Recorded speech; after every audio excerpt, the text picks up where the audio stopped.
সবাই এসে আমাদের কাছে জানতে চান যে টিটেনাসটা দেবেন না।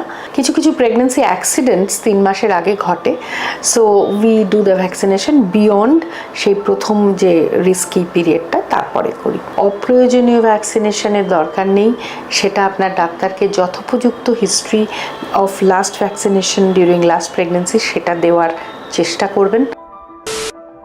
প্রেগনেন্সিতে ভ্যাকসিনেশন কিছু দেওয়া হয়, এ কথা সবারই জানা, কিন্তু কি ভ্যাকসিনেশন দেওয়া হয় সেটা কিন্তু অনেকেই জানেন না। টিটেনাস, এটা অবশ্য আমরা বলে না দিলেও সবাই এসে আমাদের কাছে জানতে চান যে টিটেনাসটা দেবেন না। আর সরকারি স্তরে যেখানে টিটেনাস ভ্যাকসিনেশন দেওয়া হয় সেটা সাধারণত আশাকর্মীদের দ্বারাই পরিচালিত হয় এবং একটু আগে দেওয়া হয়। মোটামুটি প্রেগনেন্সির 2 মাস অনওয়ার্ডস আশাকর্মীরা ভ্যাকসিনেশন বাড়ি বাড়ি এসে করে থাকেন।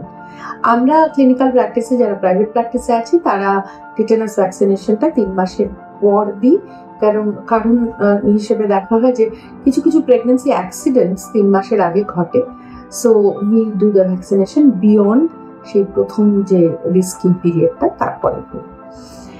এই টিটেনাস ভ্যাকসিনেশনটা দুটো দেওয়া হয় 1 মাসের ইন্টারভ্যালে, এবং আজকাল যেটা recommendation by government of India, যে টিটেনাস ভ্যাকসিনেশনের জায়গায় আমরা টিডি অর্থাৎ ডাবল ভ্যাকসিনেশন, যেটা ডিপথেরিয়া এবং টিটেনাস, এটা একসঙ্গে করি।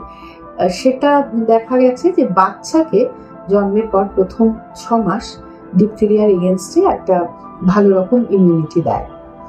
আর গত 5 বছরের মধ্যে যারা টিটেনাস ভ্যাকসিনেশন কমপ্লিটলি করিয়ে নিয়েছেন, তারা যদি সেই হিস্ট্রিটা ডাক্তারকে দেন, তাহলে আমরা টিটেনাস ভ্যাকসিনেশন বা টিডি ভ্যাকসিনেশন একটাই দিই, সেক্ষেত্রে আর দুটো দেওয়ার প্রয়োজনীয়তা থাকে না।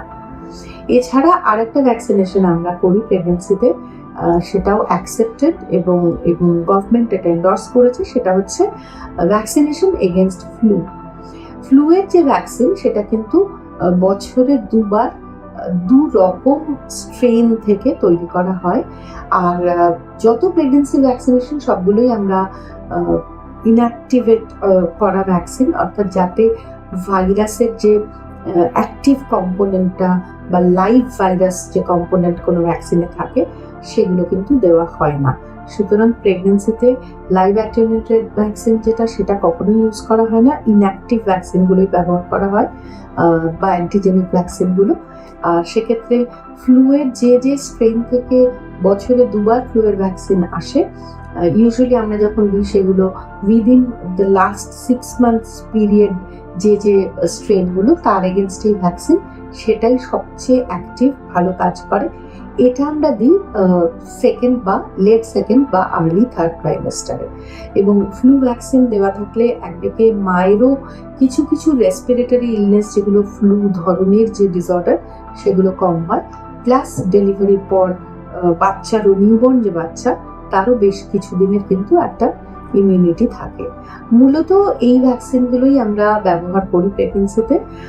তাছাড়া কখনো কখনো আমরা হেপাটাইটিস সারফেস অ্যান্টিজেন পজিটিভ যে মারা থাকে, তাদের ক্ষেত্রে আফটার ডেলিভারি আমরা বাচ্চাকে হেপাটাইটিস ভ্যাকসিনটা ভীষণ তাড়াতাড়ি দিই অ্যাট বার্থ, এবং ইমিউনোগ্লোবিউলিন হেপাটাইটিস বি এর, সেটাও অ্যাট বার্থ বাচ্চাকে অ্যাডমিনিস্টার করা হয়। সুতরাং আপনার প্রেগনেন্সি রিলেটেড ভ্যাকসিনেশন সম্পর্কে ওয়াকিবহাল থাকবেন এবং ডোজ যাতে মিস না হয় সেটা দেখবেন। অপ্রয়োজনীয় ভ্যাকসিনেশনের দরকার নেই, সেটা আপনার ডাক্তারকে যথোপযুক্ত history of last vaccination during last pregnancy সেটা দেওয়ার চেষ্টা করবেন।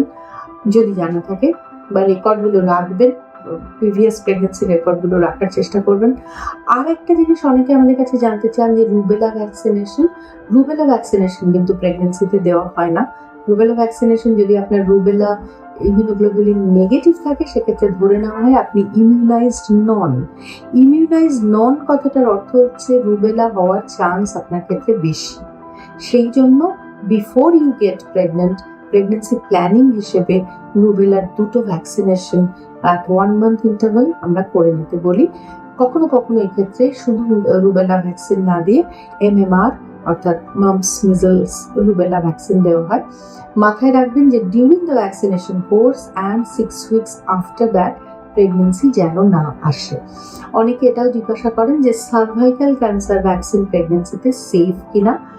যদিও অ্যাক্সিডেন্টালি সার্ভাইকাল ক্যান্সার ভ্যাকসিন প্রেগনেন্সিতে দেওয়া হয়ে গেছে, পেশেন্ট জানতো না সে প্রেগনেন্ট, এরকম কিছু কিছু কেস রিপোর্টেড আছে এবং তাতে বাচ্চার কোনো ক্ষতি বা মায়ের কোনো ক্ষতি দেখা যায়নি, হয়নি। কিন্তু আমরা রেকমেন্ড করি যে আপনার সার্ভাইকাল ক্যান্সার ভ্যাকসিনটা কমপ্লিট করে নিন বিফোর প্রেগনেন্সি।